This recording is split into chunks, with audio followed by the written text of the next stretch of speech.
Oh, Ripley, hi. She's joining us. She has a fancy new collar. She's ready for the outside as well. Where'd you go? Oh, this way. Thanks for stopping by.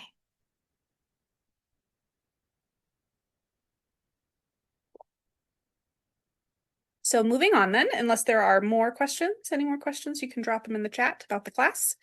Wrapping things up, but we are moving on to a topic we've hinted at throughout the quarter, finally getting to, which is religious diversity, or the topic of religious pluralism. Okay, and so this is a philosophical issue.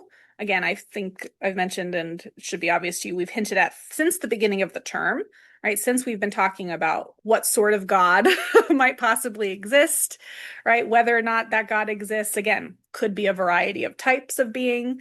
So why might we think God is a particular way, right? Why should we think one particular religion has gotten the metaphysics right, the ethics right, right, the epistemology right? Why do we think that one of these religious traditions has answered the questions correctly, and potentially think that others, where they disagree with the one that got it correct, then they must be wrong, right? How do we approach this?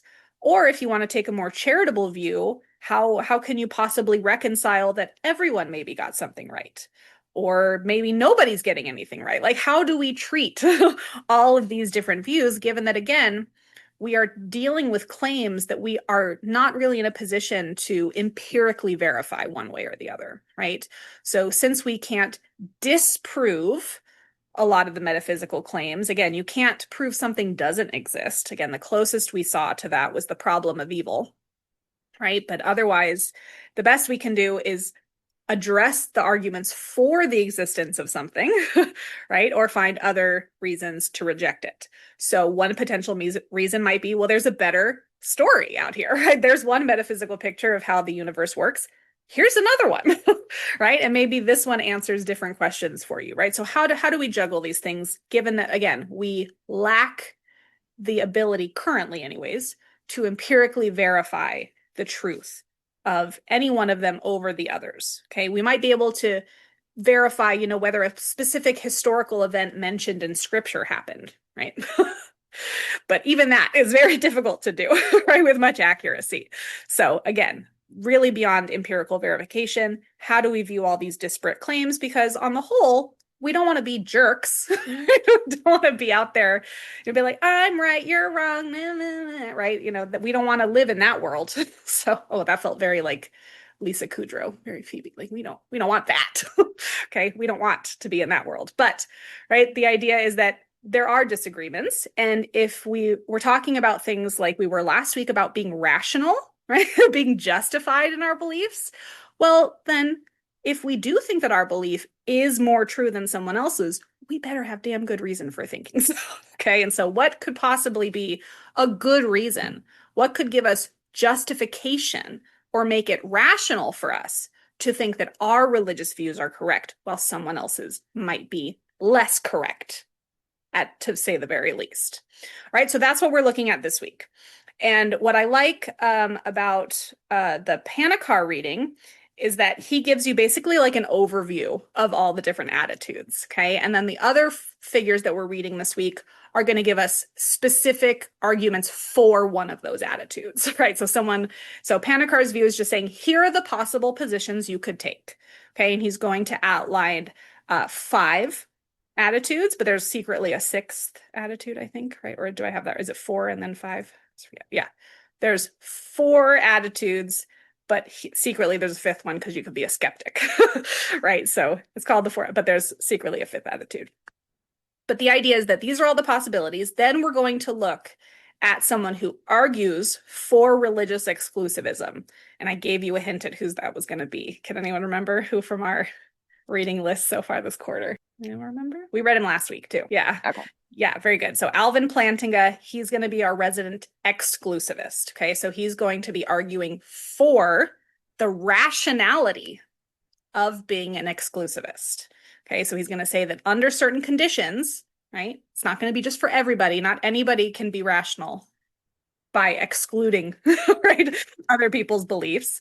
But under certain conditions, you could be rational in being an exclusivist, right? And specifically, that means that you believe that there is only one true religion. Now, typically the exclusivist believes theirs is the one true religion, right? But I guess you could be like an agnostic exclusivist, right? Like, I think only one of them is right, but I don't know which one it is, right? But he's talking about being like a theist, right? So you are committed to a set of religious texts, right? So typically that is the set of beliefs you think is true, right? And specifically, it is a set of truths that is leading, right, to some promise, whether it be, again, enlightenment,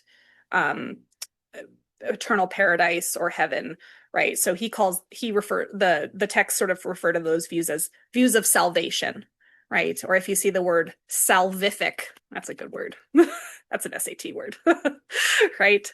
It's about salvation, right? So salvific views, right? The things that are going to get you saved, right? That are going to alleviate the suffering for you, whether in the next life, right? Or here and now, right? So an exclusivist thinks that only one religion is really going to have that salvific benefit.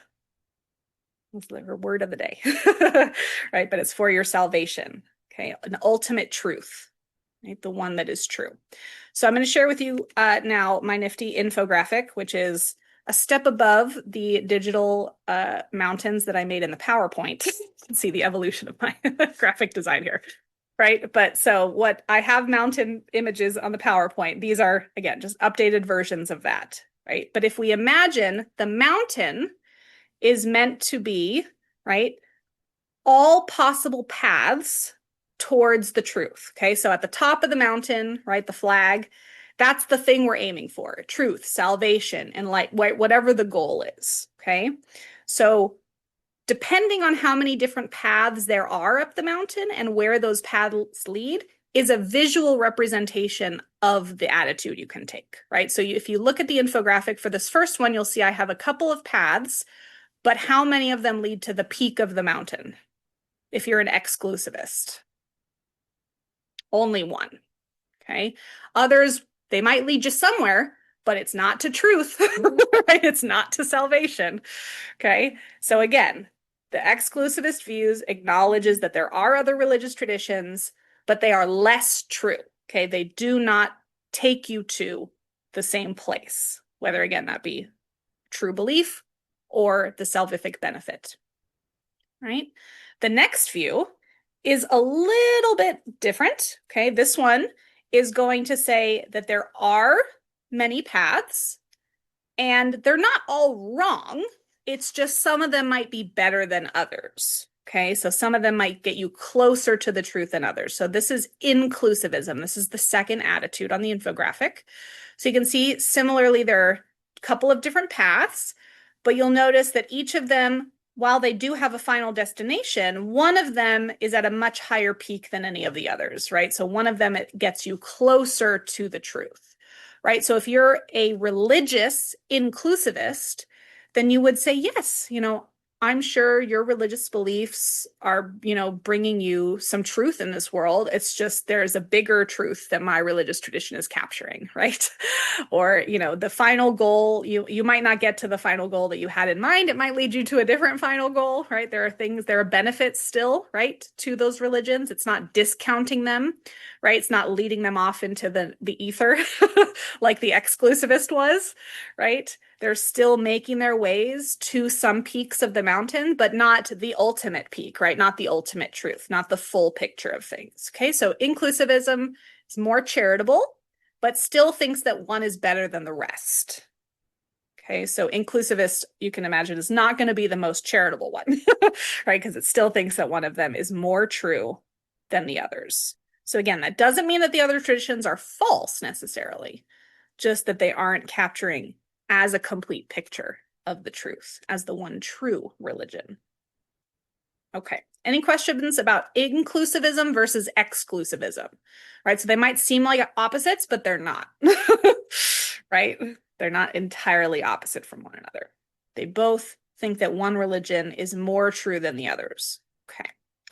The next two are a little bit harder to understand, and what makes it even worse, and the philosophers love to do this, I'm sorry, is they go by different names. So my infographic combines the names for you. Okay, so sometimes you will see the third attitude referred to as pluralism, but sometimes you will also see it referred to as parallelism. Okay, so both of those refer to the same attitude, right? This is the view that truth and salvation are neither restricted to one religion, nor is one religion considered to be better than any of the rest. In other words, under the pluralist or parallelist view, all religions are equally valid, okay? They all arrive at ultimate truth or salvation, whatever that thing may be, okay? So the idea is that you don't need to convert to any, right? Like everyone doing their own thing, that's totally fine, right? No one is doing anything better than anybody else, right? By being part of one religion rather than another. So all equally valid. Radical pluralism, or interpenetration, which sounds dirty, but it's not. It's about learning, okay? Means that the more we know about all religions, the closer we'll get to the truth, right? So this is the idea that yes, all religions do have truth in them, but none of them are complete on their own, right? So whereas the former view, just regular pluralism, okay, or parallelism, you don't have to learn about other religions, right, in order to get to the truth or get to the salvation or the goal, right? Just being part of your religion is enough. But according to radical pluralism, we have to learn about as many religious traditions as possible if we want to get to the ultimate truth, right? Each one is only giving us part of the picture. Okay, so only by understanding all of the paths, right, can we truly get to the ultimate goal. Right? So each of these are different, but it can be subtle in how they differ. Okay? So the first two, again, are similar in that they think that one path is superior to the rest, right? But they're different in how they view the other religions, right? And of course, the inclusive one, again, being more inclusive, like its namesake. Okay? These traditions, yes, not the one true one, but you can still get some good stuff out of it. Right? The last two are really about being charitable towards all religious traditions, right? Either by saying that each of them on their own is enough, or by saying we have to learn about all of them. Okay, so either each on their own or all of them together, but it's much more about all of the religious traditions being able to get you, right, to the top. Then, of course, as I mentioned, there is a secret fifth attitude, which is skepticism, right? And that is, of course, you could think none of the religious traditions get us to the truth, right? That they all mislead us, take us elsewhere, right? That they're not giving us truth, or neither truth nor salvation. Okay, so that's just an overview, right? That aligns with Panakar's reading. Okay, just an overview of the different views we're going to look at this week. So questions about these views? Okay, if you want a more thorough breakdown of each of these, as well as arguments for them, right? So like just an overview of the different arguments for each of these, that's going to be in our religious pluralism PowerPoint. And it starts on slide 7. See those like colorful graphs, slides 7 through 10. You can see the claims of each position, thorough arguments for each of them, or at least examples of arguments for each of them, as well as on the next slide, some potential strengths and weaknesses of each one, right? So that's just a little bit of an overview of all these different attitudes, right? So as you can imagine, each of them are going to have their strengths and each of them are going to have their weaknesses, right? Typically, the strengths are going to have to do with charity, right? In terms of the more inclusive ones. But, you know, we do have this issue again of rationality. So while you might be partial to some of the pluralism, right, or parallelist views, we have to then give an epistemological account of how claims that seem like they might be contradictory could in fact both be true, right? So let's say you're trying to be really, really charitable, okay? And you are going to say, all right, look, I'm going to adopt pluralism, religious pluralism, okay? That means that you think all religions are equally valid, okay? Each of them can get you to the ultimate truth? Well, the ultimate truth in Hinduism is Brahman, right? And the ultimate truth in the Abrahamic traditions is God, right? Can we reconcile those two conceptions? Are they in fact different versions of the same thing, or are there attributes of God and attributes of Brahman that we cannot reconcile, right? For some reason. Or again, if we can go even harder, the Tao, right? The way, right? How do we reconcile the way with the Abrahamic conception of the divine or the Hindu conception of Brahman, right? How do we reconcile theistic and non-theistic religious traditions? How do we reconcile polytheistic and monotheistic religious traditions together? They seem to be making claims that are logically speaking contradictory, right? There's either one God or there's many gods, right? Or there's three gods or there's no gods. Is it true that all of these things can be true at once? So that's what we're going to see this week when we look at John Hick. Okay.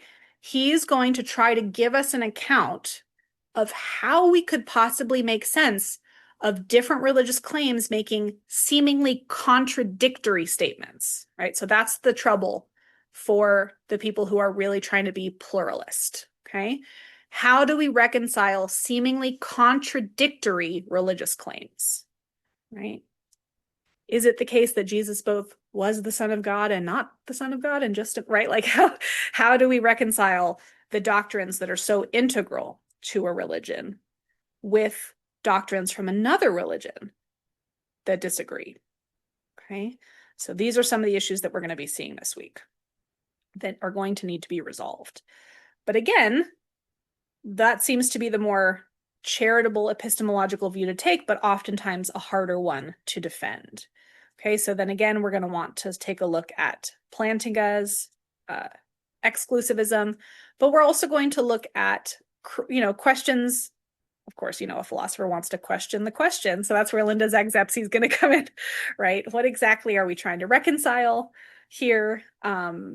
How can we try to resolve this, maybe even pragmatically? What I like about Linda Zagzebski is she is a virtue epistemologist, if any of you are interested. And so what that means, sorry, not John Hick, though, Linda Zagzebski, if you're just going on the chat.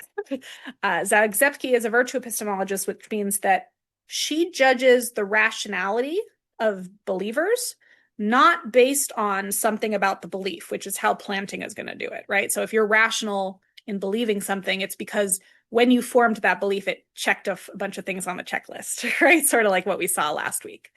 Zagzebski does not approach epistemology that way. It's not about the belief checking out a checklist. It's about the epistemic agent having arrived at that belief in a virtuous way, right? And so what are we trying to do when we have this debate about religious diversity? Again, so it's much more pragmatic in terms of, let's identify the value here, right? The virtue that we're trying to elevate. And clearly, I think a lot of people's goal in the debate of religious diversity is to hopefully quell hatred and misunderstanding and bigotry, right? So if that's the goal, right, what attitude can we take that best achieves that goal, right? So lots of different views we're going to see this week. All right, but again, I want to, before we dive in, any questions about these overall attitudes or the basic issue that is being taken up here? Okay. All right. So there's a little bit more about Raimundo Panakar here. I really respect him as a scholar. He is very well known in Indian philosophy, which is relative to his background. But if you study more about Hinduism, you know that part of the Hindu philosophy are that there are 4 stages of life. And the final stage of life, which is very common in a lot of the Eastern traditions, is to remove yourselves from society. And so the little passage I have for his profile slide on number 5 is about his leaving the public arena. It's very interesting, right? That you're sort of acknowledging that part of your life is done, right? And stepping away and doing something else. Yeah, so I thought you might want to see someone who's actually living in accordance with the philosophy that they have spent their life studying. That's unfortunately not as often the case as one might think or hope. All right. So again, the next slide, slide 6, is an overview of those attitudes and then diving deeper. Then a little bit on religious skepticism. Okay, and then it looks like I start with John Hick. Is that the order I go in the readings? I don't think Hick is last. Okay. So we're going to jump over to Zagzebski, the problem of religious diversity. So that's the second PowerPoint under this week's content. Right, so she is again, right, going to try to clarify what is being debated here, right? When the inclusivist and the exclusivist are having these debates, what are they having debates about? Well, they're having debates about truth, right? Which ones are actually true? They're having debates about salvation, right? Which path to salvation is the right one? So obviously an extension of truth, but there are going to be moral implications, of course, right, for salvation. And then, of course, rational implications. Okay, so of course, if you think that one religion is true and the other ones are false, then it's only going to be rational to you to believe the true one, right? So then what must you believe of everyone who disagrees with you? Can you believe that they are rational if you are an exclusivist? Not if they hold false beliefs, right? And so there are going to be some issues here with how we treat other people, right? How we view them epistemically, right? If we are exclusivist, right? It doesn't just mean that we're committed to the truth. It means other things. We're committed to the fact that other people are going to hell, right? We are committed to them being irrational in their beliefs anytime they disagree with us, right? And so then she goes into where most people actually stand, right, in terms of, their own beliefs. And again, we might introduce a notion here of something like degrees of confidence, right? We don't always believe something fully or for our whole lives, right? Converting for a lot of people is real, right? There are a lot of things that might conflict with false beliefs, but still be good, right? So you could think, I mean, I don't know about you. This is the story I tell when people are like, how did you know you were a philosopher? So I was little, I think I must have been like 8, and my dad was trying to tell me about Jesus. And so I was like, okay, so if you're on an island and you've never heard of Jesus Christ and you've never read the Bible, like it doesn't matter how good you are, you're going to hell. And I just like could not get past this hypothetical scenario, right? Like it just seems so at odds with what he was trying to say, right? So even though you might be epistemically justified in thinking, well, if they disagree with me and I'm right, then of course they have to be wrong. Of course, if I'm rational, they have to be irrational, which again, this is what Plantinga is going to defend. The point is that we can still acknowledge that, well, even in the case of like the island example, it would seem pretty rational. I can't really treat them like an irrational person, right? For not believing in Jesus Christ, having never heard the name, right? Never encountered anything from the Abrahamic tradition, right? That might lend itself to one forming those beliefs, right? So we can think of examples where maybe rationality and false belief can still go together. Now, this is really interesting, right? So take it away from the religion for a second. Do you think this is possible? Do you think it's possible for someone to be rational even if they believe something that's false? It turns out that it's false. So this is your little philosopher moments. Try to think of an example, hypothetical or real. Some sort of case where someone could believe something false, but it's still rational for them to believe it. How about the show Silo? Again, we can get sci-fi if we have to. Anyone seen the show Silo? This is exactly right. So there's an issue of what evidence is available, right?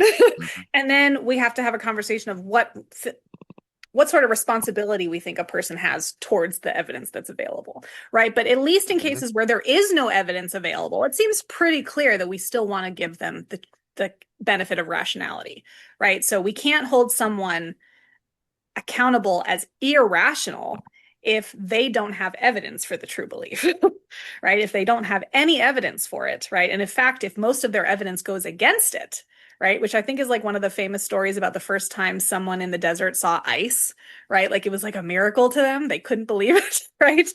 Because it was just an anathema to all of their experience, right, in the world. And it goes back to Hume, right? And what is going to count as good testimony versus our experience. Sometimes it is more rational to go off of what we know, right? But when our evidence is incomplete, right, or it's inaccessible to us, correct evidence, right, if only the incorrect evidence or incomplete evidence is accessible, then yeah, the rational thing for us to do is going to be, unfortunately, forming a false belief. That's right. That's why we have those different terms, right? Because it's only, if you do that chart that I use, it's only the bottom terms that refer to actual truth, right? So that's why you can have a strong argument that's unsound, right? Or sorry, a strong argument that's uncogent. It's why you can have a valid argument that's unsound, right? So even if, right, the validity gives you the rationality, the justification, it's not necessarily going to make it true in the world. It's just that if the premises happen to be true in the world, right, then the conclusion is guaranteed if it has that structure.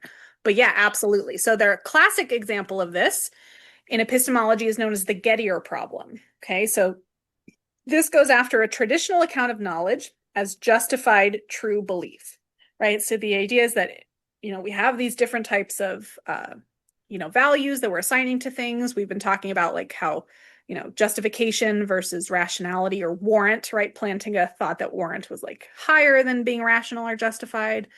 But knowledge is really the ultimate thing we want, right? We want not only to have justified beliefs, we want our beliefs to be true, right? And we can't know something that's false, okay? So knowledge is that highest thing, right? So one of the issues was that Edmund Gettier, very famously, after hundreds, if not thousands of years of philosophers operating under this account of knowledge, in 2 pages, totally disrupted this, right? So if you think you need to be like a big fancy writer to do philosophy, not true. 2 pages disrupted hundreds of years of philosophical thought. And it was all by counterexample. He gave us a couple of counterexamples of things that were justified true beliefs, but were clearly not knowledge, right? And they involve some interesting things about inferring things from false beliefs, right? So my favorite example is, I do an abbreviated version of it because his is sort of complicated, but imagine you work at a very small business, okay? It's like you and 2 other people, right? But you only work with one of these other. Ooh, that sounded like a car accident. You only work with one of these people in the morning shift, okay? So let's call them, I don't know, Bob and Sally, all right? You work with Bob. Bob drives a pickup truck, okay? But instead of the pickup truck being at the office this morning when you arrive, it's a brand new fancy Corvette. And so you form the belief that Bob got a new car, right? Little do you know that Bob and Sally switch shifts, okay? So Bob's not working the morning shift with you, it's Sally. So Bob does not have a new car, but Sally does have a new car. And because you believed that Bob got a new car, guess what you also believe? You also believe your coworker got a new car. And guess what? You are right about that. You were just wrong about which coworker it was.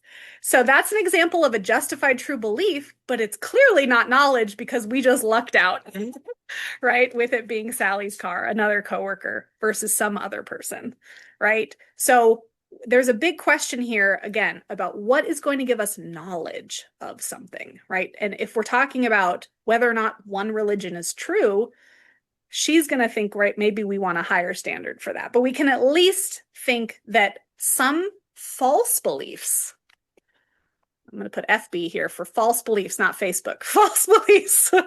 Some false beliefs can still be justified, right? And so Edmund Gettier is the classic example of that. But just like we talked about, there could be plenty of other examples, right? I think classic gaslighting examples are really good as well, right? So like if you are constantly just bombarding someone with negative feedback about their true belief, right? Making them doubt themselves.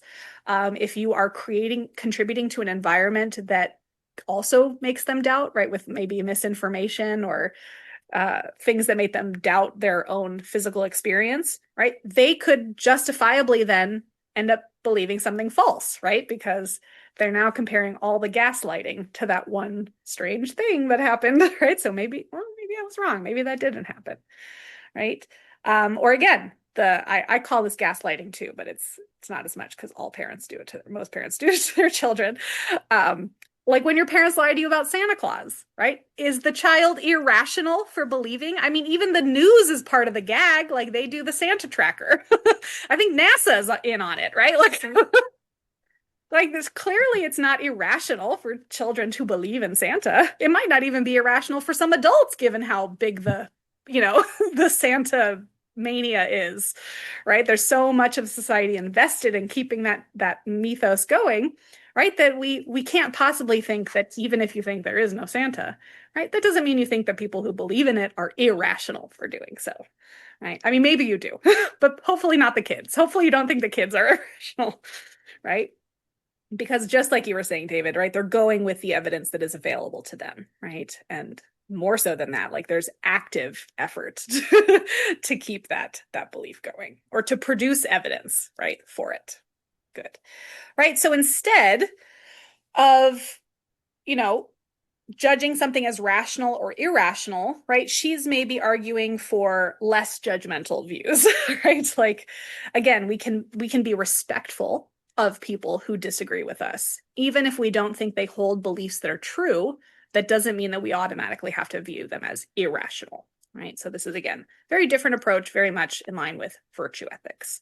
Now, one, again, potential problem, though, with this is that as nice as it is, well, it undermines a potential correspondence that we might want with rationality and truth, right? We might think, no, let's not give up on truth so easily. Right? We want that to keep us on the rails here. We don't just want all sorts of false beliefs to become rational all of a sudden, right? So that's always going to be a potential worry. And so then, right, moving on, she calls it the problem of the gap. She says we must choose, right? Is reality really such a good thing? And if it is such a good thing, where does that goodness come from? Again, if it's not truth, then where, right? So we have to decide, what is the relationship going to be for you between being rational and believing in true things? And if there isn't going to be a necessary correlation there, right? If you can be rational without holding true beliefs all the time, which we just sort of agreed you might be able to do, right? Then what is going to be the thing that gives us rationality, right? What is going to be the thing that makes rationality good? Right. And so she says, if we are to focus solely on those religious beliefs which just everyone agrees on, then maybe we could maintain the correspondence between truth and rationality. But of course, we know there's going to be a problem with that, right? Just because a lot of people believe something doesn't necessarily make it true, right? I mean, the classic examples of this appeal to popularity fallacy are, slavery, right?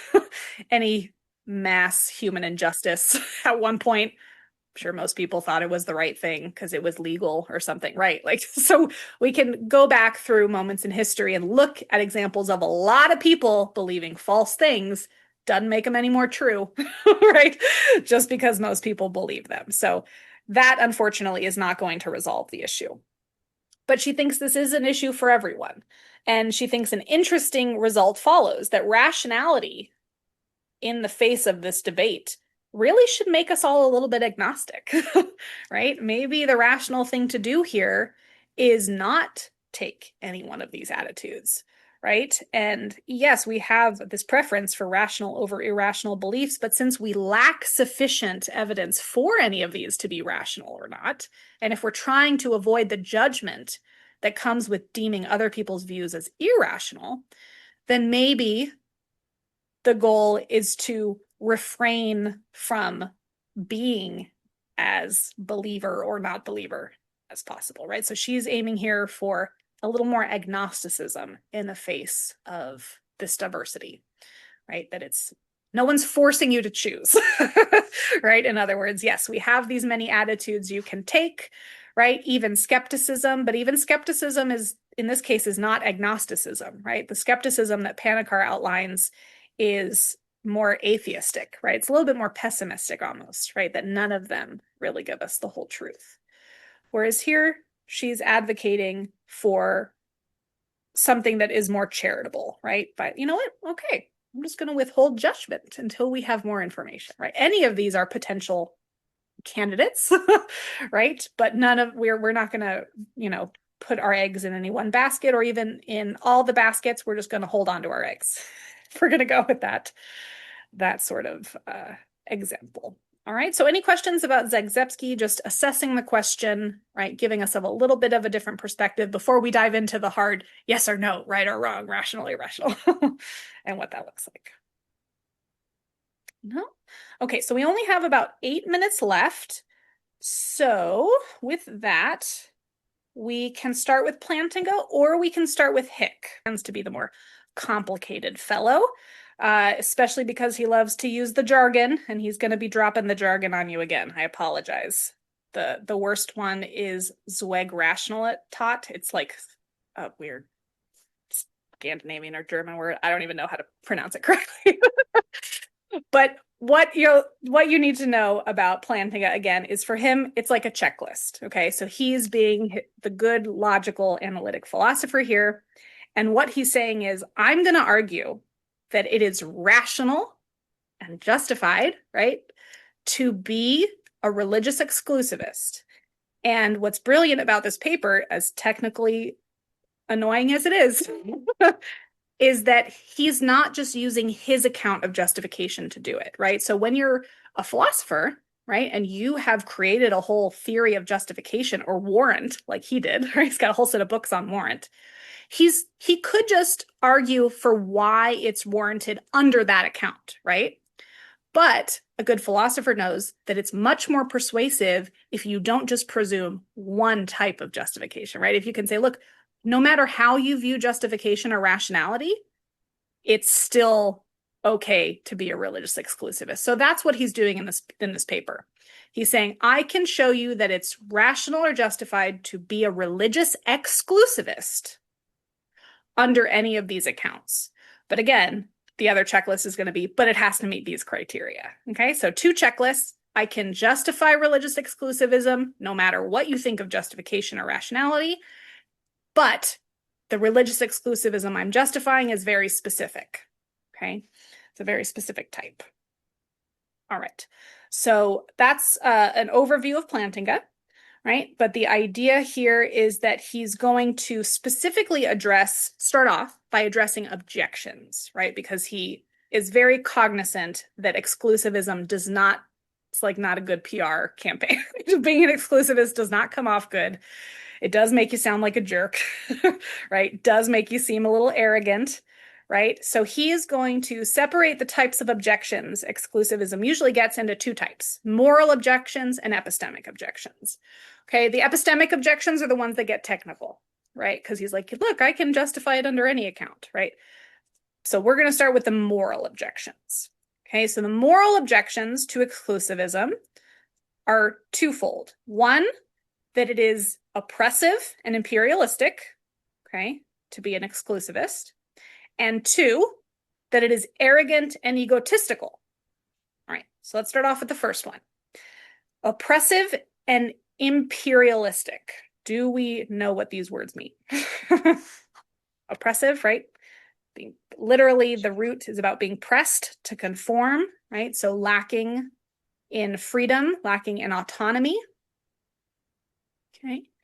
Imperialism is that oppression being imposed, right, by an external power or authority, right? So this is the accusation that being a religious exclusivist is these things, right? Now, according to Plantinga, exclusivism is a belief and not an action, right? So imperialism and oppression are actions. And he's going to acknowledge that exclusivism absolutely can contribute to these actions, right? But it is in itself separate from the actions themselves, okay? So even though, yes, exclusivist attitudes can contribute to negative actions, the attitude itself is not an action. It is a belief. Now, here again, you can already see a difference from what we saw last week, right? The idea that all of your beliefs are ethical, right? Plantinga obviously does not think that, right? So only actions here are going to be judged to have moral weight, not beliefs. And for him, exclusivism is just a belief. In terms of arrogance and egotism, his response here is interesting. He kind of just sort of says, yeah. That's sort of how it goes when you think you're right and people are wrong.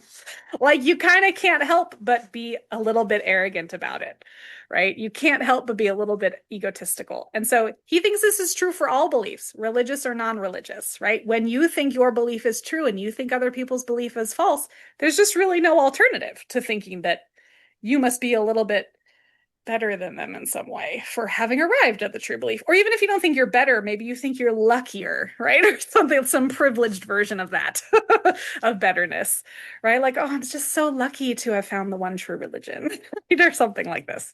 Okay. So he thinks that this is actually quite natural.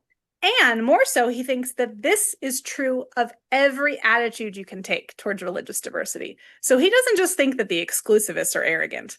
He thinks that the inclusivists are too. Don't the inclusivists think that they're so much better than the exclusivists, right? Aren't they such better people for having a better view, for being more inclusive, for, right, for whatever, right? The idea is that anyone who thinks that their epistemic attitude is right is going to think that, or be a little arrogant or egotistical about it, right? So it'd be hard, I guess. The only thing I could imagine, oh man, that was a car accident. Oh, I see her. Oh, fire truck. That's not good. I hope everyone's okay. Yeah, only 2 minutes left. I'm gonna go check. It's not like I can help. I'll be a looky-loo, but yeah. So we want to ask ourselves, right, exactly what I can't remember because I am distracted. But arrogant. What makes us arrogant, right? That something is right. Right. So maybe we think of that in our last few minutes, and as it eases us into, we'll continue Plantinga. We'll wrap up Plantinga's objections and responses on Thursday, and then get into John Hick. Right. But the idea here is maybe think about just these first two objections and responses. One, do you think that you can, again, have this belief separate from actions, right, such that we could judge one and not the other as right or wrong, or imperialistic or oppressive? And two, do you think that any time you think your belief is right and someone else's is wrong, does that always come with a little arrogance? Does that always come with a little egotism? It might, right? We'll have to try to think of some counterexamples, right? Maybe try to think of some really humble truth sayer who's just like, yeah, I'm right, but okay, sure. Like, I don't know. I don't know how it doesn't. They still might be very content in their arrogance, right? Like, and they're like, okay, sure. Like, I'll let you believe whatever you want, but I'm looking down on you. I'm judging you, right? In some way, right? So we'll try to think of maybe some counterexample where thinking that you're right and someone else is wrong doesn't involve arrogance. We might be stuck on this one. Let's see if you agree with Plantinga. All right, I'm going to go make sure no one died in front of my new house, and I will see you all on Thursday. All right. Have a wonderful day.